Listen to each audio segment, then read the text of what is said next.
जय हिंद साथियों, आपको हमारे YouTube चैनल रोजगार विद हेमेंद्र में हार्दिक स्वागत है। यदि आप भी मध्य प्रदेश पुलिस की तैयारी कर रहे हो तो आप हमारे चैनल रोजगार विद हेमेंद्र को लाइक करें, शेयर करें और सब्सक्राइब करें।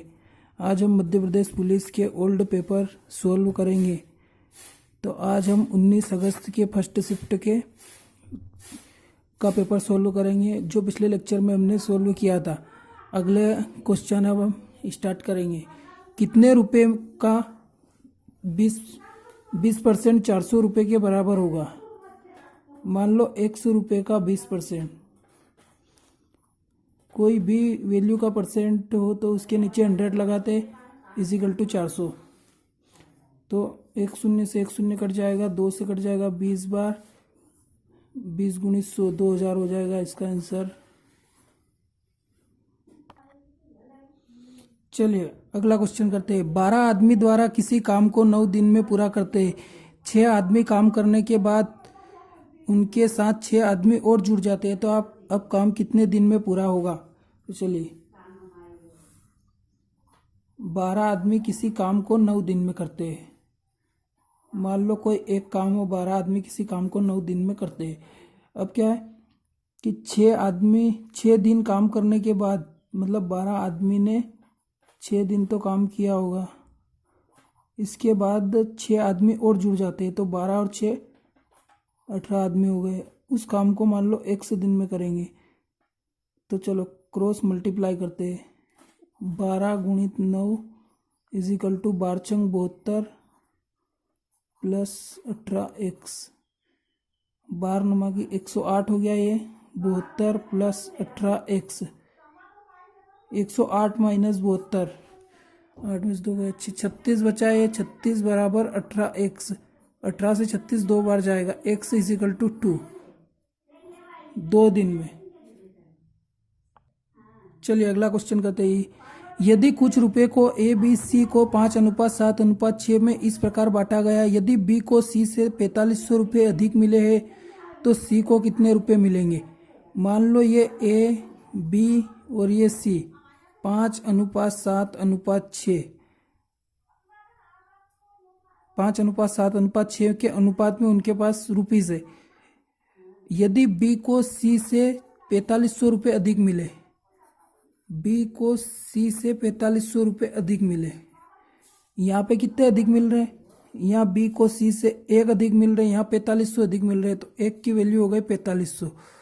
तो अपन को चाहिए इसकी वैल्यू सी को कितने रुपए मिलेंगे। मान लो सी को, तो सी की वैल्यू क्या है 6, तो 4500 गुणित 6, 6 का गुणा हो जाएगा इसमें, तो कितने हो जाएंगे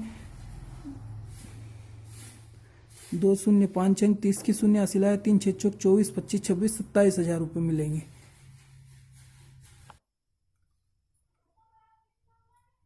चलिए अगला क्वेश्चन करते हैं। ए बी से 2 साल बड़ा है, जो कि सी की आयु का 2 गुना है। यदि ए बी सी तीनों की आयु 27 वर्ष है तो ए की आयु कितनी है। मान लो ए बी से 2 साल बड़ा है, तो चलिए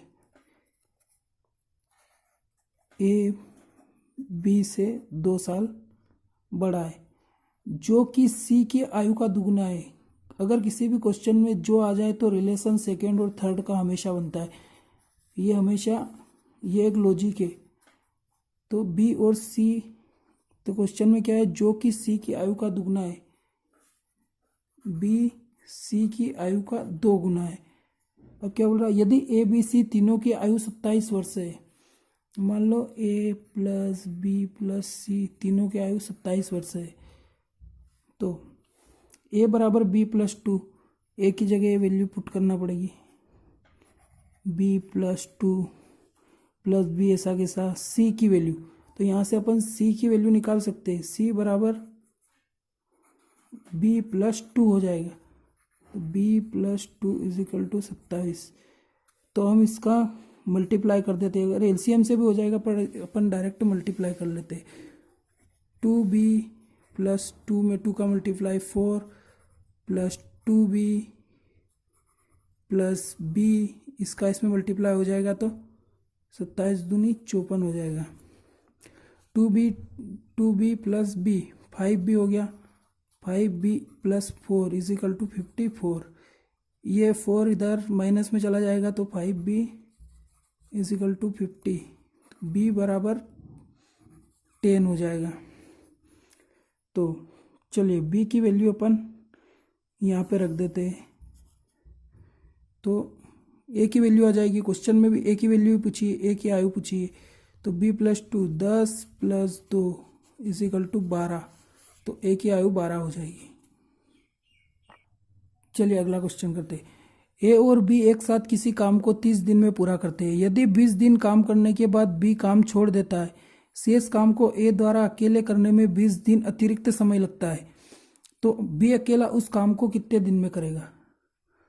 मान लो ए और बी एक काम को 30 दिन में करते हैं। ए प्लस बी एक काम को 30 दिन में करते हैं। ये हो गया 30, क्या है, 30 दिन में करते हैं। कोई काम, इसमें कुछ काम नहीं दिया हो तो काम अपन को मानना पड़ेगा। मान लो अपन 10 काम मान लेते हैं, माना 10 काम है, तो अगर इसमें इसका गुणा कर देंगे तो टोटल वर्क आ जाएगा। तो 300 हो गया अपना टोटल वर्क, 300 अपना टोटल वर्क हो गया, क्योंकि टाइम इंटू वर्क बराबर टोटल वर्क हो जाएगा। तो चलिए 20 दिन काम करने के बाद बी काम छोड़ देता है। मान लो कोई काम इतने दिन चला, तो 20 दिन काम करने के बाद ए काम छोड़ देता है, तो 20 दिन तक तो ए और बी ने साथ काम किया होगा। तो माना काम कितना है, 10 है, तो ए प्लस बी 20 दिन तक तो उन्होंने साथ काम किया, 20 × 10 200 काम उन्होंने कर दिया। अब 200 काम ए और बी ने कर दिया, उसके बाद बी काम छोड़ देता है, तो बचा हुआ काम कौन करेगा, ए करेगा। तो ए अकेले उस काम को 20 दिन में पूरा कर देता है। तो मान लो 200 काम यहाँ पे हो गया और टोटल वर्क है 300, तो बचा हुआ काम कितना बचा, 100 काम बचा। 100 काम को बी ए अकेले, क्योंकि ए और बी ने तो टोटल काम किया है यहाँ पे, इसके बाद बी ने काम छोड़ दिया, तो ए का काम बचा, तो ए अकेले उसे 20 दिन में पूरा करता है। तो इसकी कार्य क्षमता आ जाएगी 5 काम की कार्य क्षमता आ जाएगी उसकी, कि 5 काम करता है वो। तो टोटल काम है 10 में से 5 काम ए करता है। टोटल वर्क अपन ने माना 10 में से अगर 5 काम ए करता है तो 5 काम बी भी करता होगा, क्योंकि टोटल वर्क अपना 10 है अपन ने जो माना था। तो क्या पूछ रहा है क्वेश्चन में, बी अकेला उस काम को कितने दिन में करेगा। तो मान लो बी की कार्य क्षमता कितनी है, 5, उस काम को मान लो 100 दिन में करेगा, और टोटल वर्क कितना है 300, तो 5 से 300 कट जाएगा, तो x इजिकल टू 60 दिन। 60 दिन आंसर आ जाएगा। क्वेश्चन थोड़ा लेवल का है ये। चलिए अगला क्वेश्चन करते हैं। एक व्यापारी 4800 रुपये की अंकित मूल्य की एक वॉशिंग मशीन को 15% और 5% की क्रमिक छूटों पर खरीदता है। यदि वह 124 रुपये परिवहन पर खर्च करता है और इसे 13% के लाभ पर बेचता है, तो वॉशिंग मशीन का विक्रय मूल्य क्या होगा, मतलब सेलिंग प्राइस क्या होगा। तो मान लो 4800 रुपये ये विक्रय मूल्य, ये हो गया अंकित मूल्य अपना, और उस पर कितने की छूट दे रहा, 15% मतलब 85, और 5% मतलब 95 की छूट दे रहा हो। तो इसको अपन काट देते हैं 5 से, तो ये हो जाएगा 4800 × 17 5 85 और 20 5 100, ये हो जाएगा 19 5 95। 5 से उन दोनों को काट दिया अपन ने, तो ये क्या बचा 4800, एक शून्य से एक शून्य कट जाएगी, और ये 2 2 4 4 एकम 4, ये 12 बार कट जाएगा। अब अपन करेंगे 17 × 19 का गुणा कर लो डायरेक्ट नंबर से, 63 का 3 हासिल है 6, 9 और 6 15 हो गया, और ये हो गया 17 3 7 5 12, 323 हो गया। ये 323 में अपन 12 का मल्टीप्लाई कर लो, 3 दूनी 6, 2 दूनी 4, 3 दूनी 6 × 323, तो ये हो गया 6 4 और 3 7, ₹3876 हो गए इसके टोटल। ये है अपना सेलिंग प्राइस, ये कॉस्ट प्राइस है, सॉरी, क्योंकि ये क्वेश्चन में क्या बोल रहा है, छूटों पर खरीदता है, मतलब ये सेलिंग प्राइस हो गया। 4876 उसका हो गया क्रय मूल्य, और उसके बाद वह ₹124 परिवहन पर खर्च कर देता है। तो टोटल कितने हो जाएंगे, ₹4000। ₹4000 उसके क्या हो जाएंगे, सेलिंग, ये कॉस्ट प्राइस, क्योंकि उसने इतने में पड़ी उसकी कोई भी चीज़, क्योंकि उसने वो खर्च भी तो किया है उसमें। अब क्वेश्चन में क्या बोल रहा है, और इसे 13% के लाभ पर बेचता है, तो इसका विक्रय मूल्य ज्ञात कीजिए। तो 4000 का 13% डायरेक्ट निकाल लो। 4000 का 13%, 13 चौक 52, 520 हो जाएगा। तो ₹4520 उसका विक्रय मूल्य हो जाएगा। चलिए अगला क्वेश्चन करते हैं। दो व्यक्ति की आयु का अंतर 2 वर्ष है। मान लो दो व्यक्ति ए और बी है, उनकी आयु का अंतर 2 वर्ष है। यदि उनकी आयु का योग ए प्लस बी बराबर 144 के वर्गमूल के बराबर हो, तो 144 का वर्गमूल क्या आएगा, 12। ये तो सिंपल है, 12 के बराबर हो। तो दोनों में से बड़े की आयु ज्ञात कीजिए। तो ये इससे प्लस से माइनस कट जाएगा, तो 2a = 14। तो a = 7, ए की वैल्यू हो गई 7, तो बड़े की आयु 7 हो जाएगी, क्योंकि 7 अगर यहाँ पे रखेंगे तो बी की वैल्यू 5 हो जाएगी, तो बड़े की आयु 7 हो जाएगी। चलिए अगला क्वेश्चन करते हैं। 50 विद्यार्थियों के प्राप्तांक का औसत 75 है। यदि एक विद्यार्थी द्वारा प्राप्त 86 अंकों को 36 लिख दिया जाए तो अंकों का सही औसत क्या होगा।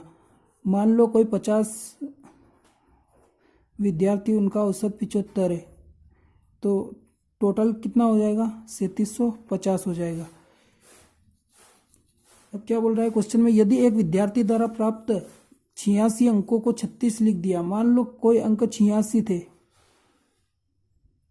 तो उसको 36 लिख दिया, मतलब उसने अंकों की कमी कर दी। कितने अंकों की कमी कर दी उसने, 50 अंकों की कमी कर दी। तो अपन इस संख्या में 50 जोड़ देते, तभी तो सही औसत निकल जाएगा ना। तो कितने हो जाएंगे, 3750, 3800 हो जाएंगे, 3800। और टोटल संख्या कितनी है, 50 है, तो इससे इसको डिवाइड कर देंगे तो 5 सत्तू 35 हो जाएंगे, और ये 5 36 76 आ जाएगा इसका आंसर। और इसको अपन सेकेंड तरीके से भी कर सकते हैं। ये तो फर्स्ट तरीका है, ये अपना सेकेंड तरीका है। मान लो एक विद्यार्थी द्वारा प्राप्त 86 अंकों को 36 लिख दिया। मान लो उसने अंकों की कमी कर दी, तो कितने अंकों की कमी करी, 86 में से 36 गए तो 50 बचे। तो उस विद्यार्थी में प्राप्तांक में डिवाइड कर दो उसको, 50/50, तो 1 आ गया। और जो ए औसत है इसमें इसको जोड़ दो, तो ये डायरेक्ट 76 हो जाएगा।